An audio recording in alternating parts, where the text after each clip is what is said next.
Here's how to fix Outlook attachments not showing in emails. If you open an email conversation but can't see its attachments, follow these steps. First, click File in the top menu, then select Options.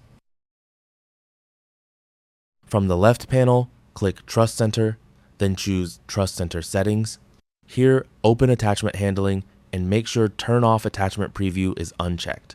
If it's enabled, disable it, then click OK. Close the window and check whether the attachments are now visible. If the issue continues, click File again, then select Options. And this time, choose Mail from the left panel.